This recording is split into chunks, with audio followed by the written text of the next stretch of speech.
رێما کوردستانê şevê din rastî pêlekedina êrişên dron û mûşekan ji aliyê Îranê ve hat. Ev yek di demekê de tê ku asta êrişên di navbera Amerîka û Îranê de zêde dibin. Ew her wiha di demekê de tê ku Serwezîrê Iraqê Elî Zeydî xwe amade dike da ku serdana Îranê bike tenê çend rojan piştî serdana wî ya Amerîka.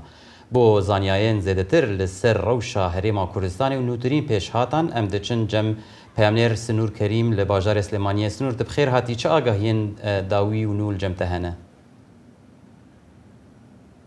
بەڵێ سیروان ئەم کاتتان باش وا دیارە هەرێمی کوردستان بە شار و شارۆچکە جیاوازەکانەوە بەردەوام لەژێر هێرشی درۆنی ئێراندایە.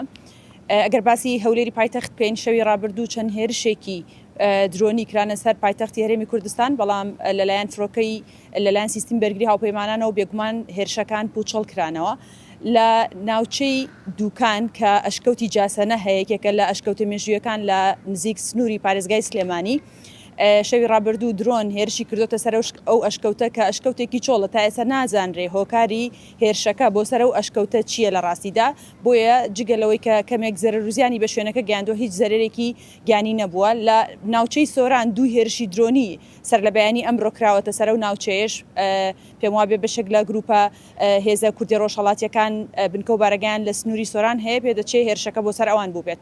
و لە بناری قەندیل ئەمڕۆ سوپای پاسداران هێرشی کردە سەر شوانکارەیە کە پیشەی شوانیە، پیاوێکی تەمەن 69 ساڵە و کە بەهۆی هێرشەکەەوە بریندار بووە گەێنرابەوە نەخۆشخانەی قەڵاتزێ و تەندروستی باشە. تا ئێستا کێ مەقسەی تیادەکەین ئاسمانی هەرێمی کوردستان ئاسمانێکی ئارامە، هیچ هێرشێک بە دیاریکراوی ئەم شەو نەکراوەتە سەر هەرێمی کوردستان. بەڵێ باشە سنوور، وەک سیروانی ژاماژەی پێکرد هاوکاتی گرژی و ئاڵۆزیەکانی نێوان ئەمریکا و ئێران وا بڕیارە لە چەند ڕۆژی داهاتوودا عەلی زەیدی سەردانی ئێران بکە. هیچ ڕاگەیەندراوە، هیچ هەواڵەکان باز لەوە دەکەن ئامانجی سەردانەکەی زەیدی چییە بۆ ئێران؟ بەفراو وەک بە وەزیری فواد حسێن وەزیری دەرەوەی عێراق ڕایگەیاند کە لە چەند ڕۆژی داهاتوودا دوای گەڕانەوەی عەلی زەیدی عەلی فالح زەیدی لە واشنتنی پایتەختی ئەمریکا وا بڕیارە سەردانی ئێران بکات. وا بڕیارە بەپێی کارنامەی حکوومەت ڕۆژی پێنجشەممە ئەم سەردانە فەرمیە پرۆتۆکۆلیە بۆ ئێران ئەنجام بدرێ.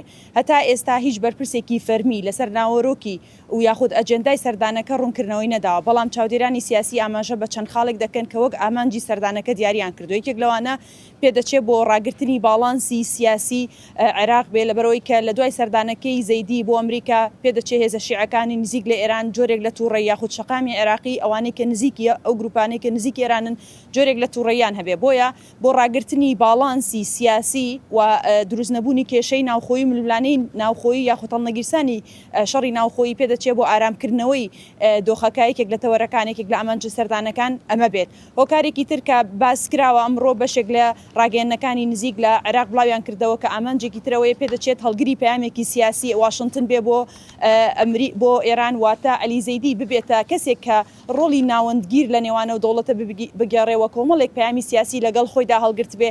هۆکارێکی تر پێدەچێەوە بێ کە زەیدی دەزانین کە پێکەنانی کابینەکەی چەند مانگێکە هێشتا کابینەی سەرۆگەزیرانی پێکێناوە بۆ بەدەستهێنانی پاڵپشتی بێ و بەدەستهێنانی ڕەزامەندی ئێرانیەکان بێ بەوەی کە چیتر ڕێگە نەدەن گروپەکانی نزیک لە ئێران تەدەخول و دەستێوەردان لە ناوخۆی عێراق بکەن و هێرشەکانیان لەسەر عێراق و بەگشتی سەروەری خاکی عێراق ڕابگرن. بەڵێ سنوور کەریم پەیامنێر لە سلێمانی لە هەرێمی کوردستانەوە، سپاس بۆ زانیاریەکانت.